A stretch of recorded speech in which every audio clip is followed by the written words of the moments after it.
बिकट करायला मुंबईत देखील आपण पाहतोय. आज दुसरा दिवस आहे आणि वॉटर टँकर असोसिएशन जे मुंबईत जवळपास खूप मोठ्या मोठ्या हाऊसिंग सोसायटी असतील, बिल्डिंग्स असतील, चाळ सोसायटीज असतील किंवा मग रस्त्याची कामं असतील, इन्फ्रास्ट्रक्चरची कामं असतील, मॉल्स असतील, इथे जी पाण्याची तूट असते ती भरून काढण्यासाठी साधारणपणे हे वॉटर टँकर असोसिएशन मुंबईत पाणी पुरवठा करत असतं.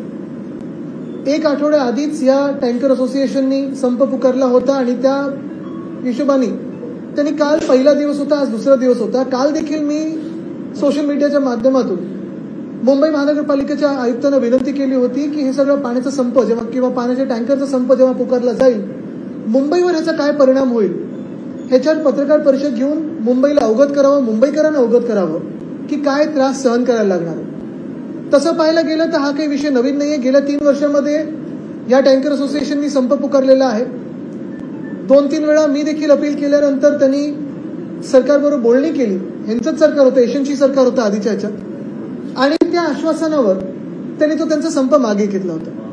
तसं पाहायला गेलं तर त्यांच्या मागण्या काही ठराविकच आहेत, जास्ती काही मागण्या नाही आहेत. आणि ह्या सगळ्या मागण्या जास्तीत जास्त मागण्या आहेत कारण जे काही सेंट्रल ग्राउंड वॉटर अथॉरिटीनी, जलशक्ती मंत्रालय जे आहे त्यांनी जे काही कायदे लावलेले आहेत ग्राउंड वॉटर खेचण्यासाठी किंवा जमिनीच्या खालचं पाणी खेचण्यासाठी, ते कायदे मुंबईत लागू होऊ शकत नाहीत किंवा इनप्रॅक्टिकल आहेत, प्रॅक्टिकल नाही आहेत.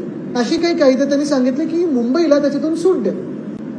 3 वर्ष आपण पाहतोय आश्वासन मिळतं सरकारकडून, पण तो सरकारकडून प्रस्ताव या राज्य सरकारकडून केंद्र सरकारकडे जातो की नाही जात ह्याच्यावर सगळ्यांचा प्रश्न. पण ह्या तांत्रिक बाबी किंवा ह्या प्रशासकीय गोष्टींमध्ये मी आपल्याला न नेता एवढंच सांगतो की आज जो काही 2 दिवसाचा संप हा यांनी पुकारलेला आहे, किती दिवस चालेल मला माहिती नाही. मी काल पण विनंती केली होती, आज पण मी सरकारकडे एक अपील करत आहे, मुख्यमंत्र्यांकडे अपील करत आहे की तातडीने ह्या सगळ्या असोसिएशनला आपण स्वतः भेट द्यावी आणि भेटून त्यांच्या ज्या काही मागण्या असतील त्या केंद्र सरकारसमोर ठेवून तोडगा काढावा. कारण हे किती दिवस संप आम्ही सहन करायचा मुंबईकरांनी, आणि हे पाण्याची तूट जी आहे, तुटवडा जो आहे तो किती दिवस सहन करायचा हा एक मोठा प्रश्न आहे. तसंच जर पाहायला गेलं तर गेल्या 6-7 महिन्यांमध्ये मुंबईत पाण्याचा तर प्रॉब्लेम आहेच. खूप ठिकाणी जी रस्त्याची कामं सर्रास सुरू आहेत त्याच्यात अनेक लाईन डॅमेज झालेले आहेत, गढूळ पाणी घरी येत आहे, काही ठिकाणी दूषित पाणी, गढूळ पाणी ह्याच सोबत पाण्याचा दाब कमी पडत आहे. आणि आज आपण पाहतोय अनेक मुंबईकर मला देखील मेसेज करतात, कदाचित आपल्या बिल्डिंगमध्ये पण तीच परिस्थिती असेल की आता पाणीच नाही राहिलं कारण टँकर